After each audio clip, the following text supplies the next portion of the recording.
Now, we're not quite at the end of the book of Numbers, but we return, as at the beginning, to an extensive census of the Israelites in chapter 26. One has to look very carefully for the mention of any women in this census, for it's the names of Jacob's 12 sons and their descendants who are listed, many of them unknown to us. Chapter 27 tells the story of the 5 daughters of Zelophehad, and I will leave you, Rosa, to deal with the story of the famous 5's challenge to the inheritance system tomorrow. Special attention in this census is paid to the family of Moses, mentioning his mother Yocheved and his sister Miriam. And there is one woman whose name is highlighted in this parashah.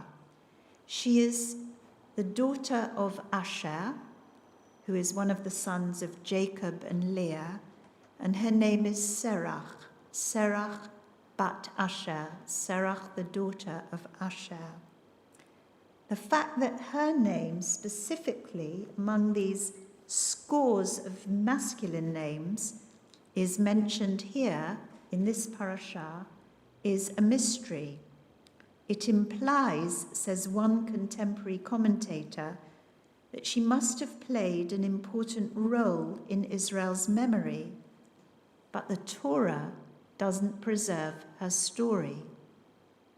So it's left to rabbinic tradition to transform Serach from a name to a fully rounded character among the women of the Hebrew Bible. In the Midrash, we discover that her story begins with being bound up with her uncle Joseph. In the Torah, there's no discussion among the brothers about how they should tell their father that Jacob is alive. Remember, they've gone down to buy grain in Egypt because there's a famine in Canaan. And in a very famous passage, Joseph reveals himself to his brothers. I am Joseph, your brother. Is my father still alive?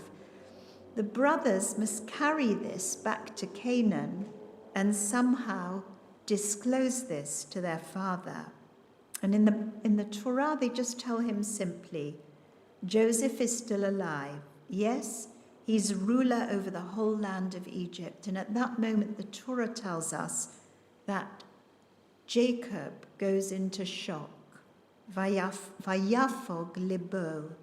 Literally, his heart froze. He goes into a kind of frozen numbness. He didn't believe them. But in the Midrash, Joseph warns his brothers, Joseph down in Egypt, warns his brothers not to frighten or alarm their ancient father, worried that he might have a heart attack before he can get to see his father after 17 years. And so the story goes that the brothers summon their niece, Asher's daughter, 12-year-old Serach, to sit before her grandfather Jacob. And Serach is very musical, and she plays an instrument, and she begins to sing for him. And this is what she sings gently. Joseph, my uncle, did not die. He lives and rules over the land of Egypt. According to the medieval midrash known as Sefer HaYashar, after Serach had played for her grandfather Jacob 2 and 3 times, joy begins to fill his heart, and the Spirit of God rests on him. He senses the truth of her words, and when the brothers return with the news that Joseph is still alive, he knows that it is the truth. He gets up to prepare for his visit to Egypt and to see once again his beloved son, Joseph. Again in the Midrash, Serach is known for her longevity, her life spanning the generations from Jacob even to Moses hundreds of years later. And Serach is initiated into the secret of the Israelites' redemption from Egypt. This secret has been disclosed as far back as Abraham, who'd passed it on to Isaac, who passed it on to Jacob, who then passed it on to Joseph, who then revealed it to his brothers. And Serach's father, Asher, passed it on to his daughter. Not only does Serach identify Moses as the liberator of Egypt, but she also carries the memory of where her uncle Joseph is buried, and she reveals it to Moses so that Joseph's bones can be carried up to the land of Canaan in accordance with his wishes. When I read this midrash, this description of Moses standing on the banks of the river Nile, summoning Joseph's metal coffin from the depths of the waters where the Egyptians had buried it, I was reminded of King Arthur's sword, Excalibur, rising from the waters.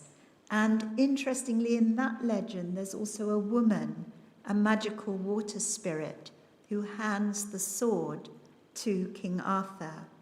But Serach is certainly not a water sprite in these midrashim. She's blessed with wisdom and knowledge. She's compassionate and faithful. And in one earlier midrash, she resolves rabbinic disputes about events witnessed in biblical times. In mystical literature, Serach is among the 9 human beings who are said to have entered heaven alive, where she lives in a heavenly palace and teaches Torah. In another story, she is alive in the time of King David, so that makes her very, very, very, very old. And she's identified with a nameless wise woman in the book of Samuel. And this story is very striking and brings us back into the biblical text and a rebellion against King David. Joab, that's David's military commander, pursues the rebel leader Sheba, son of Bichri, and besieges the town of Abel of Beth-Maachah. A nameless woman, this nameless woman, she doesn't have a name in the book of Samuel, shouts out from the city, "Listen, listen, tell Joab to come over here so I can talk to him." Who was this nameless woman? The rabbis identify her as Serach bat Asher. When Joab asks her, "Who are you?" she replies, "I am one of those who seek the welfare of the faithful, but you, Joab, seek to bring death upon a mother city in Israel.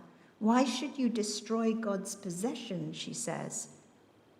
And so the inhabitants of the town are saved. In a rather bloodthirsty coda to this story, the rebel's head, this Sheba ben Bichri, is cut off and thrown over the wall to Joab. Sort of targeted assassination, if you like. Now, these midrashic stories, I've kind of thrown a few of them at you, about Serach bat Asher reflect a wealth of different themes, as relevant to us today as they have ever been. Loss and suffering, freedom and redemption, dignity, the saving of human life, wisdom, loyalty, courage, compassion and love. Well, today we badly need a wise woman, a Serach bat Asher, to shout out against the cruel and unjust illegal asylum bill, which has been heard in the Lords this week and is about to return to the House of Commons.